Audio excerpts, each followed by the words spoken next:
যদি পাপ হয়ে যায় হতাশ হবেন না, পাপ হয়ে গেছে হতাশ হবেন না। ওযু করবেন, জায়নামাজে দাঁড়াবেন, 2 রাকাত নামাজ পড়বেন, ওই পাপের কথা আল্লাহকে বলে ক্ষমা চাইবেন।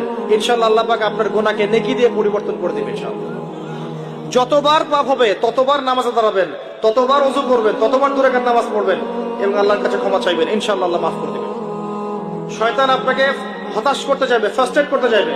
আরে তুমি অন্যায় করেছো, এত বড় বড় পাপ করেছো, তুমি পর্নোগ্রাফি দেখো, তুমি মেয়ের সাথে জেনা করেছো, তুমি মদ খাও, তুমি এই করো, তুমি কিভাবে আল্লাহর সামনে দাঁড়াবে, কোন মুখ নিয়ে দাঁড়াবে? এগুলো শয়তানের ওয়াসওয়াসা। কার ওয়াসওয়াসা? আল্লাহ পাক ক্ষমা করতে করতে ক্লান্ত হবেন না, আপনি ক্ষমা চাইতে চাইতে ক্লান্ত হয়ে যাবেন ইনশাআল্লাহ। আল্লাহ পাক এমন গফুর রহিম।